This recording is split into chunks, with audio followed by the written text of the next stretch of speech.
السلام علیکم ورحمۃ اللہ وبرکاتہ۔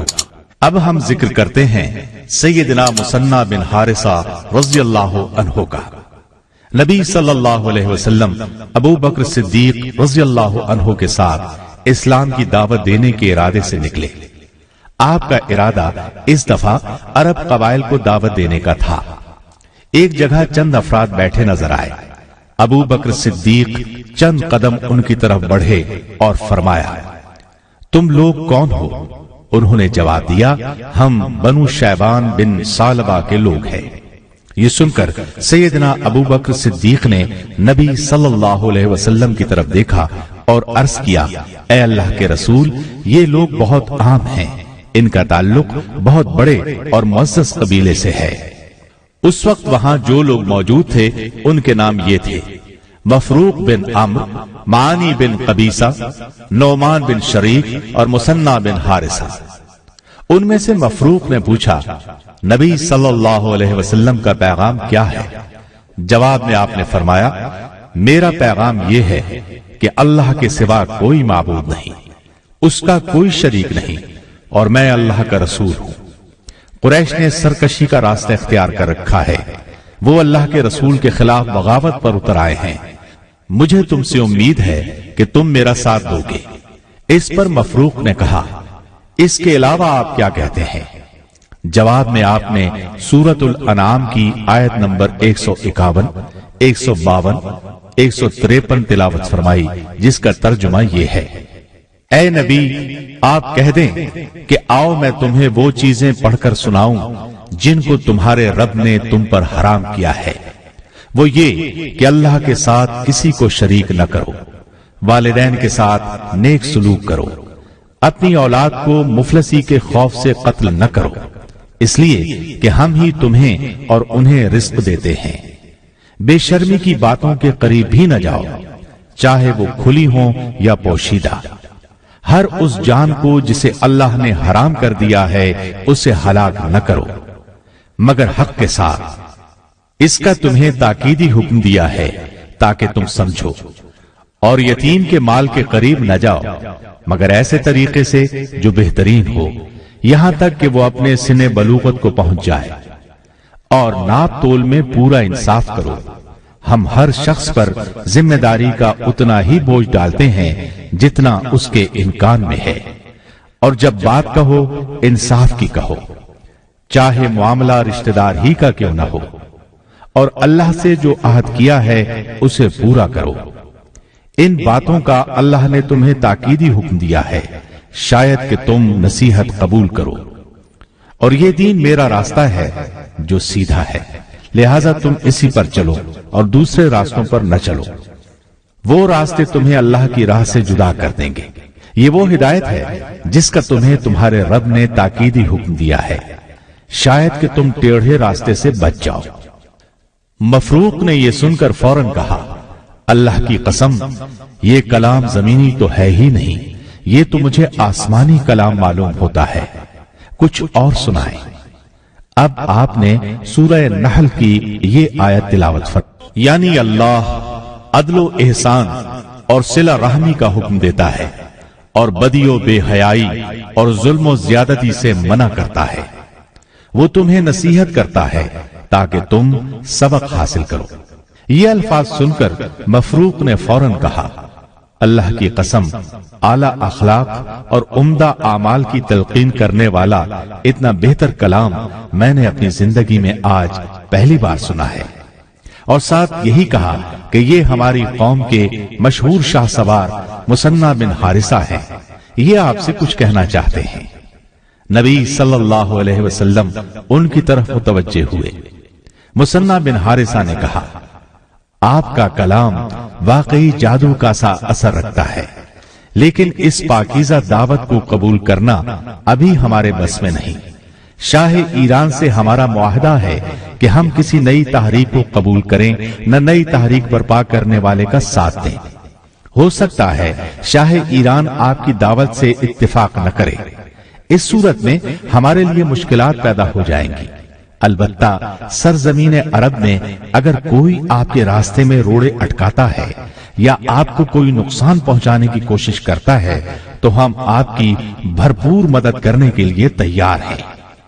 نبی صلی اللہ علیہ وسلم نے مثنی بن حارثہ کی باتیں سن کر فرمایا، یہ عجیب بات ہے، سچائی کو مانتے بھی ہو اور ہچکچاتے بھی ہو، حق کا اعتراف کرنے کے بعد بھلا اس کا انکار کوئی معقول بات ہے؟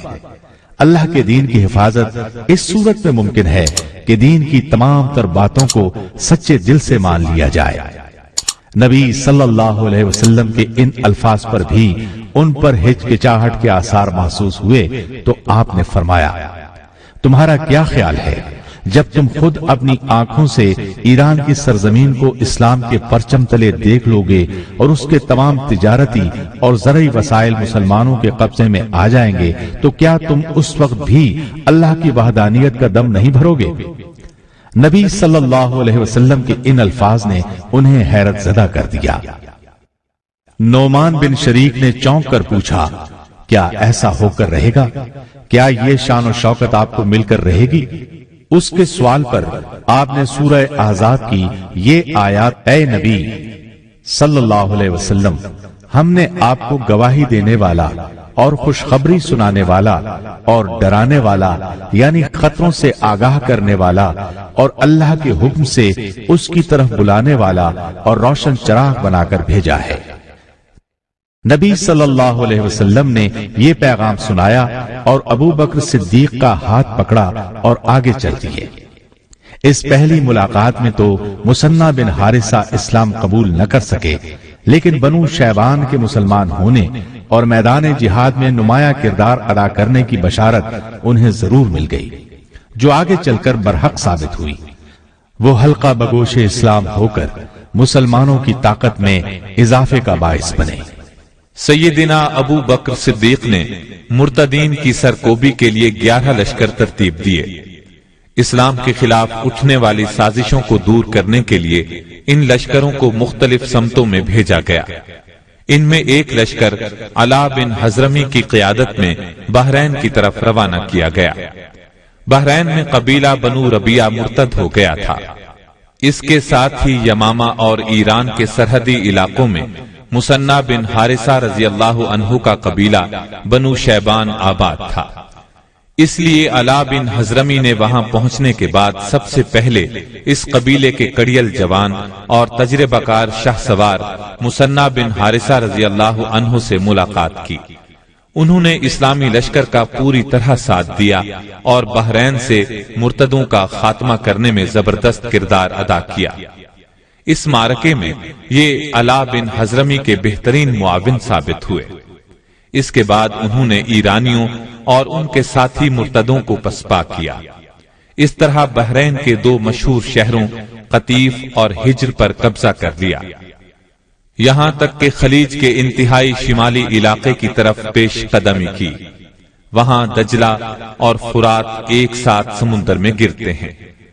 مشہور دانشور قیس بن عاصم تمیمی رضی اللہ عنہ سیدنا مثنی بن حارثہ رضی اللہ عنہ کے متعلق تاثرات بیان کرتے ہوئے فرماتے ہیں، مثنی بن حارثہ رضی اللہ عنہ کوئی عام آدمی نہیں، بلکہ بنو شیبان کا سرخیل اور سرزمین عرب کا مشہور و معروف شاہ سوار ہے۔ مثنی بن حارثہ رضی اللہ عنہ نے مسلمانوں کے سب سے پہلے خلیفہ سیدنا ابو بکر صدیق کی خدمت میں حاضر ہو کر عرض کیا کہ انہیں ایرانیوں سے مقابلہ کرنے کی اجازت دی جائے۔ آپ نے اجازت دے دی۔ اس طرح وہ پہلے اسلامی قائد ہیں جنہوں نے عرب مسلمانوں میں ایرانیوں کا مقابلہ کرنے کی جرت پیدا کی، ورنہ اس دور میں ایران کا دبدبہ اور رعب اتنا زیادہ تھا کہ کسی بھی قوم کو ان کے مقابلے میں آنے کی جرت نہیں ہوتی تھی۔ اس جرت نے آگے چل کر عراق کی فتح کا دروازہ کھولا۔ سیدنا مثنی بن حارثہ نے سرزمین عراق میں دشمنوں پر تابڑ توڑ حملے شروع کیے۔ پھر اس مہم کو مزید تیز کرنے کے لیے دربار خلافت سے مدد طلب کی۔ ابو بکر صدیق رضی اللہ عنہ نے خالد بن ولید کو لکھا کہ مثنی بن حارثہ کی مدد کے لیے عراق پہنچ جائے۔ خالد بن ولید اس وقت یمامہ میں تھے۔ ابو بکر صدیق نے مثنی بن حارثہ کو حکم بھیجا کہ خالد بن ولید کی قیادت میں جنگی خدمات انجام دیں۔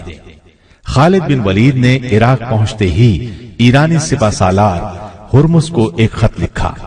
خط کے الفاظ یہ تھے: خالد بن ولید کی طرف سے ہرمز کے نام، اس پر سلامتی ہو جو ہدایت کو تسلیم کرے، اسلام قبول کر لو، اچھے رہو گے، ورنہ ہمیں جزیہ ادا کرو، اس کے بدلے میں ہم تمہاری حفاظت کریں گے، اگر تم نے ہمارا حکم نہ مانا تو پچھتانا پڑے گا۔ میں تمہارے علاقے میں ایک ایسی قوم لے کر آیا ہوں جسے موت اتنی عزیز ہے جتنی کہ تمہیں زندگی عزیز ہے۔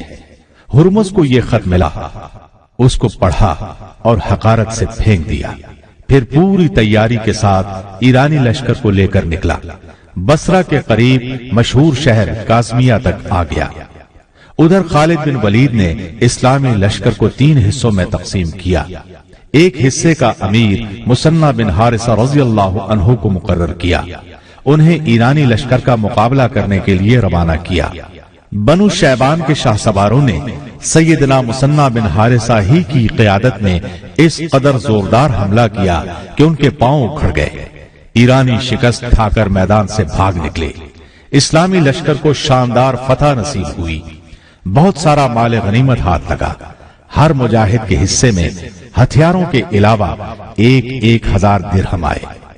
مثنی بن حارثہ نے ہتھیار تو لے لیے لیکن نقدی لینے میں دلچسپی ظاہر نہ کی۔ انہیں اسلامی لشکر کی فتح کی اس قدر خوشی تھی کہ نقد مال غنیمت لینے کو جی نہ چاہا۔ جنگ سلاسل میں ایرانی فوج کو شکست ہوئی تھی، وہاں سے بھاگ کر ایرانی مزار کے علاقے میں دریا کے کنارے جمع ہو رہے تھے۔ ایسے میں مثنی بن حارثہ رضی اللہ عنہ اپنے بھائی معنا بن حارثہ رضی اللہ عنہ کے ساتھ اس طرف آ نکلے۔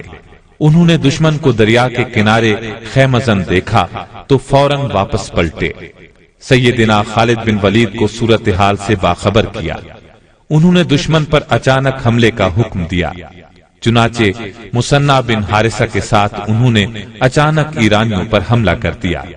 اس اچانک حملے سے ایرانیوں کے قدم اکھڑ گئے، سنبھل نہ سکے، ذلت آمیز شکست ان کا مقدر بنی۔ خالد بن ولید نے مال غنیمت کا 5واں حصہ مدینہ طیبہ روانہ کیا، خود علاقہ مزار میں موجود رہے۔ اس لڑائی کو جنگ سنیی کے نام سے یاد کیا جاتا ہے، اس لیے کہ یہ دریائے سنیی کے کنارے لڑی گئی۔ مثنی بن حارثہ نے اس جنگ میں اپنی جنگی مہارت کا مظاہرہ کرتے ہوئے ناقابل فراموش کامیابی حاصل کی۔ ان کے بھائی معنا بن حارثہ نے بھی ان کا بھرپور ساتھ دیا۔ سیدنا خالد بن ولید نے ہر موقع پر مثنی بن حارثہ کی صلاحیتوں سے بھرپور فائدہ اٹھایا۔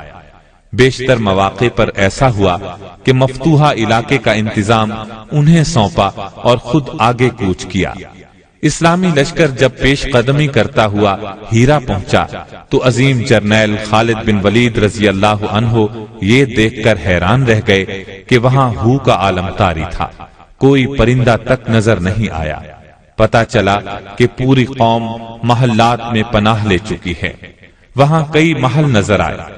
خالد بن ولید نے اسلامی لشکر سے چند جرنیل چنے، انہیں محلات کا محاصرہ کرنے کا حکم دیا۔ مثنی بن حارثہ کے حصے میں عامر بن بقیلہ کا محل آیا۔ تمام لوگوں کو پہلے اسلام کی دعوت دی گئی، انہیں سوچنے کی مہلت بھی دی گئی۔ آخر جب دشمن نے دیکھا کہ وہ پوری طرح شکنجے میں آ چکے ہیں تو انہوں نے جزیہ دینا منظور کر لیا۔ 1,90,000 درہم سالانہ طے کیے گئے۔ اس کی باقاعدہ ابو بکر رضی اللہ عنہ سے اجازت لی گئی۔ ادھر سے حکم آیا کہ یہ جزیہ لے لیا جائے اور اس سے اپنے ساتھیوں کے ہاتھ مضبوط کیے جائیں۔ Thanks for watching. Don't forget to like, comment, share and subscribe to